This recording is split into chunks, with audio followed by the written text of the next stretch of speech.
Hey guys, welcome back to my channel. आशा करती हूँ आप सब लोग ठीक होंगे। बढ़ते हैं आज के क्वेश्चंस की तरफ, लेकिन उससे पहले कल के दो क्वेश्चन जान लेते हैं जो मैंने आपको दिए थे। पहला क्वेश्चन था, हाल ही में किस देश ने अंतर्राष्ट्रीय सौर गठबंधन फ्रेमवर्क समझौते पर हस्ताक्षर किए हैं? ए अजरबैजान, बी मंगोलिया, सी मोल्दोवा या डी रूस। तो इसका सही आंसर है सी मोल्दोवा।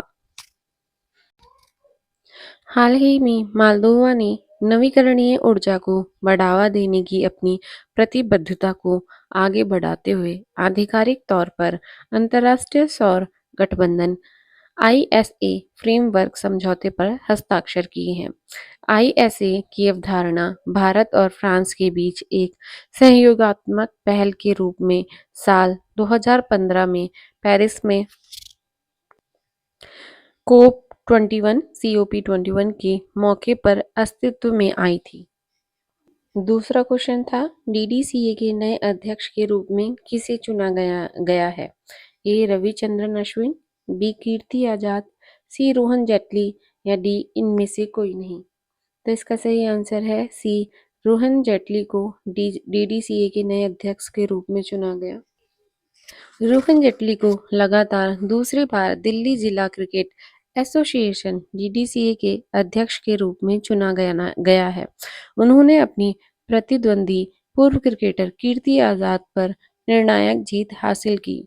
वोटिंग के दौरान जेटली को 1577 वोट मिले, जबकि आजाद को कुल 2463 वोटों में से 777 वोट मिले।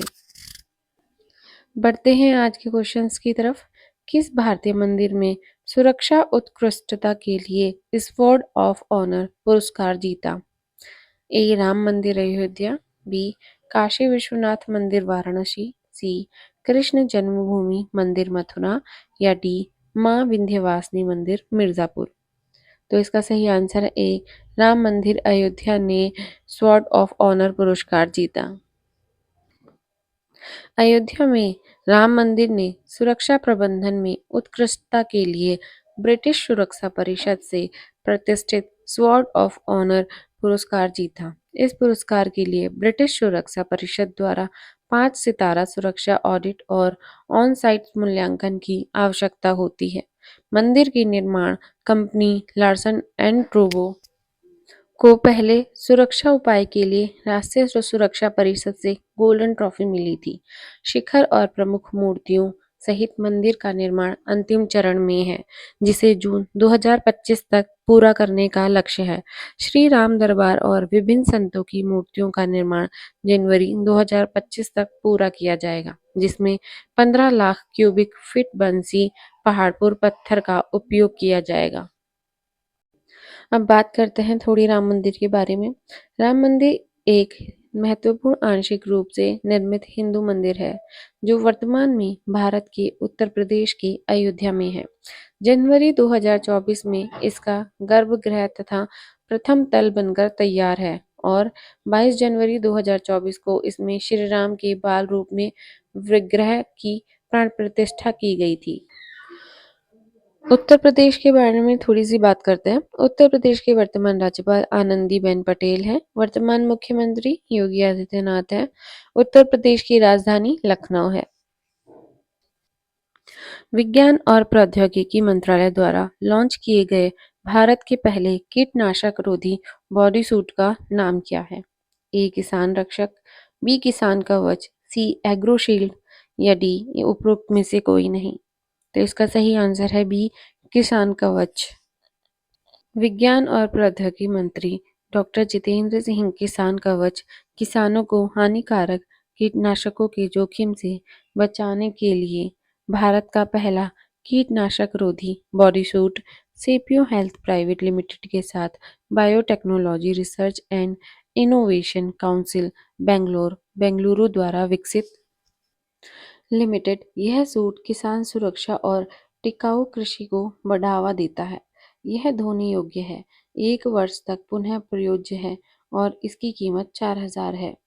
साथ ही इसे अधिक किफायती बनाने की भी योजना है। यह सूट उन्नत फैब्रिक तकनीक का उपयोग करता है, जो न्यूक्लियोफिलिक हाइड्रोफिलिसिस के माध्यम से कीटनाशकों को निष्क्रिय करता है, जिससे श्वसन संबंधी समस्याओं और दृष्टि हानि जैसे स्वास्थ्य जोखिमों को रोका जा सकता है। इस नवाचार का उद्देश्य किसानों को सशक्त बनाते हुए और टिकाऊ कृषि पद्धतियों को सुनिश्चित करते हुए कीटनाशक विषाक्तता को संबोधित करना है। जोधैया बाई, जिनका हाल ही में निधन हो गया, किस भारतीय आदिवासी समुदाय से थी? ए. गौंड जनजाति, बी. बेगा जनजाति, सी. संथाल जनजाति या डी. भील जनजाति। इसका सही आंसर है बी. बेगा जनजाति से जोधैया बाई संबंधित थी। प्रसिद्ध बेगा आदिवासी कलाकार और पद्मश्री पुरस्कार से सम्मानित जोधैया बाई का 15 दिसंबर 2024 को 86 वर्ष की आयु में मध्य प्रदेश के उमरिया जिले के लोंडा गांव में निधन हो गया। बेगा जनजाति एक विशेष रूप से कमजोर जनजातीय समूह है जो मुख्य रूप से मध्य और पूर्वी भारतीय राज्यों में रहती है। जोधैया बाई ने बेगा आदिवासी संस्कृति को कैनवास पर प्रदर्शित करते हुए अपनी कलाकृति के लिए अंतर्राष्ट्रीय स्तर पर पहचान हासिल की। कला में उनके महत्वपूर्ण योगदान के लिए उन्हें 2023 में पद्मश्री से सम्मानित किया गया था। बेगा समुदाय की समृद्ध परंपराओं और विरासत को उजागर करते हुए उनकी कला को विश्व स्तर पर प्रदर्शित किया गया है। किस दिन को अल्पसंख्यक अधिकार दिवस के रूप में मनाया जाता है? ए. 16 दिसंबर, बी. 17 दिसंबर, सी. 18 दिसंबर या डी. 19 दिसंबर।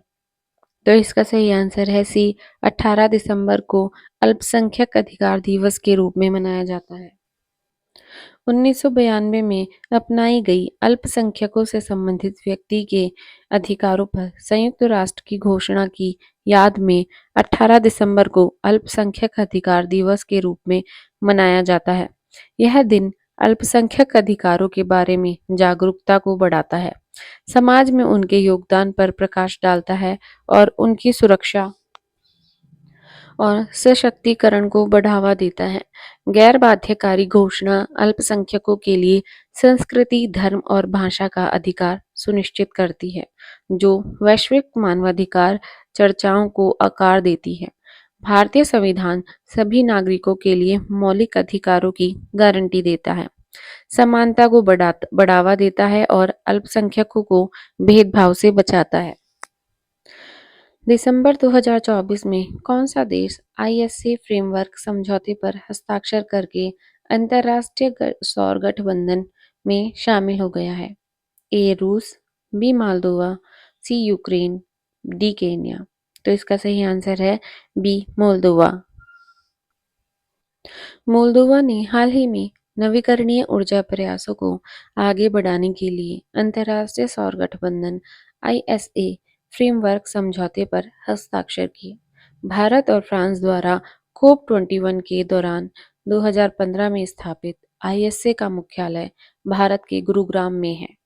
ट्वाइस 1000 रणनीति द्वारा निर्देशित इसके मिशन में 1000 अरब डॉलर का सौर निवेश जुटाना, 1000 मिलियन लोगों तक ऊर्जा पहुंच प्रदान करना और 2030 तक 1000 गीगावाट सौर क्षमता स्थापित करना शामिल है। आईएसए असेंबली इसकी सर्वोच्च निर्णय लेने वाली संस्था देखरेख करती है, नीति और रूपरेखा कार्यान्वयन है। तो बढ़ते हैं अब आज के दो क्वेश्चन की तरफ जो आपको आंसर देने हैं। पहला क्वेश्चन है, गंगा नदी डॉल्फिन टैगिंग परियोजना किस मंत्रालय की पहल है? ए. केंद्रीय जल शक्ति मंत्रालय, बी. केंद्रीय पर्यावरण मंत्रालय, सी. केंद्रीय विज्ञान और प्रौद्योगिकी मंत्रालय या डी. केंद्रीय कृषि मंत्रालय। और दूसरा क्वेश्चन है, हिंदी के लिए साहित्य अकादमी पुरस्कार 2024 किसे प्रदान किया गया? ए. गगन गिल, बी. अरुंधति रॉय, सी. कमला त्रिपाठी या डी. अभिनव जयकर। तो आपको इन दोनों के क्वेश्चन मुझे कमेंट बॉक्स में लिखकर बताने हैं। अगर नहीं आते हैं तो गूगल पे भी सर्च करके आप बताइए, इससे आपको याद होगा। और नहीं आते हैं तो फिर भी आप मुझे कमेंट में बता देना, मैं कल इसको दोबारा से डिटेल में आपसे एक्सप्लेन करूंगी। तब तक के लिए धन्यवाद। Bye bye. और प्लीज़ वीडियो को लाइक कर दें, शेयर कर दें और चैनल को ज़रूर सब्सक्राइब कर दें। Thank you.